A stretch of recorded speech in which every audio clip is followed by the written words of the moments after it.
What's up guys, Ivan Carranza here, and today we're taking a look at the Tech 21 YYZ Geddy signature pedal. And this is essentially the little brother to the rack mount unit called 2112, which was also a collaboration between Tech 21 and Geddy of Rush.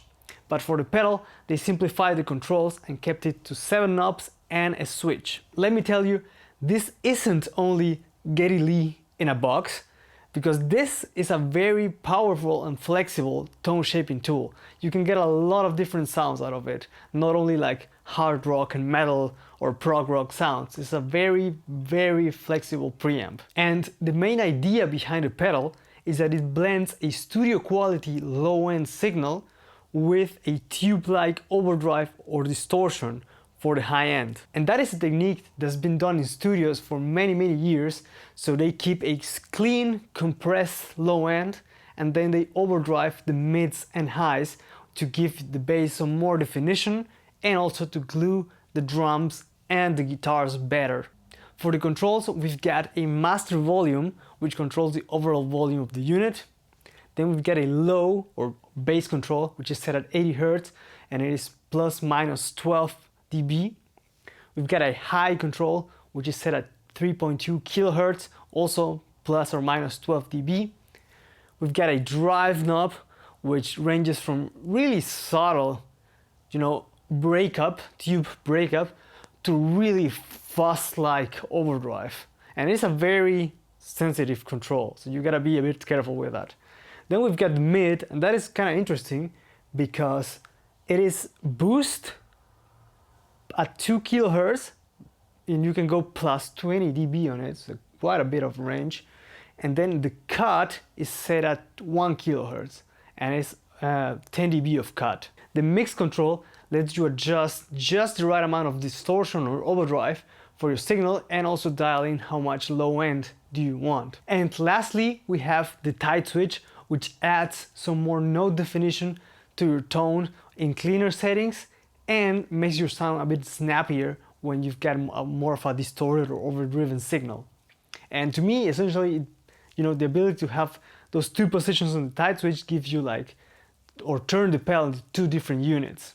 But you're gonna hear that in a second. The whole unit is powered by a 9-volt battery on the back or a 9-volt power supply on the side. Before we go to knob twisting, so you can hear what each control does, I also recorded some more examples for different types of music so you can hear how versatile the pedal is.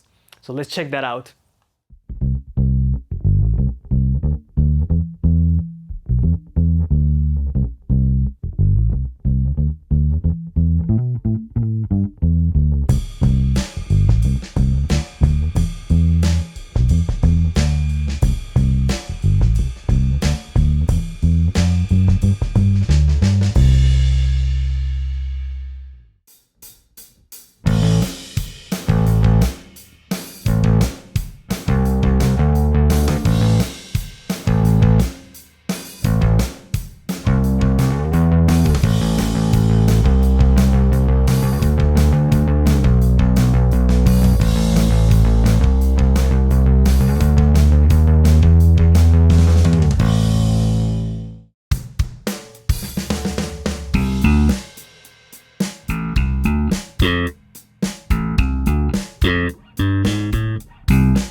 As you could hear, the pedal is a very flexible and interactive unit, and like I said before, you can get a lot of different sounds out of it, ranging from really old school tube-like, really dark sounding amp, or like really in your face, crushing distorted tones. One thing that I really like is that even at high drive and treble and mid settings, it's not gonna sound harsh, because the guys at Take 21 with Geddy, they added a high cut and a low cut, so the sound is very precise and it sits very nicely in a mix. It's not gonna be, I mean, you can get it to be like very upfront, but it's not gonna be like ear piercing, it's not gonna be like ugh, Also, due to the nature of the low and high cut, that makes your whole sound more focused, more direct, because sometimes, or most of the time, when you just distort a complete bass signal, the precision or the focus of the sound just goes away. And Take 21 definitely did a great job and adding those to the pedal. One important thing to mention though, and Take 21 definitely says that on the manual, is that the controls, are pretty sensitive. So a little bit of a turn goes a long way with some of them. So you have to be careful with that, not just to like go all the way crazy, even though it's not gonna sound bad, but a little bit goes a long way. And the other thing is, for example, myself, sometimes I just want a pedal that I turn on and it just gives me a little bit of extra something to the sound, maybe a little bit of bass boost, some slight overdrive, but nothing that changes the whole color of the bass a lot. And with this one, if you just turn it on with everything at 12 o'clock, there is definitely a lot of color happening, It gets really thick, and depending on the amount of drive, it can drastically change the sound. So that's something to be aware. You can get it to sound near flat, definitely, but your controls are gonna look very different than just everything at 12 o'clock. And once you learn how to get there, you can get that, extra spices to your sound with not a lot of change in the tone. But like I said, you have to learn how to dial in that kind of particular sound, which is not hard once you understand the whole controls, and the pedal doesn't have a steep learning curve. Once you feel around with the controls a little bit, you're gonna learn how to get to certain tones very fast. If you would like to know more about the Take 21 YYZ Geddy pedal, I'm gonna put a link in the description below for you to check that out. Don't forget to subscribe and hit the notification bell to stay up to date with the content that's coming to the channel. Thank you guys for watching. Let me know what you think in the comments, and I'll catch you guys on the next one. Take care.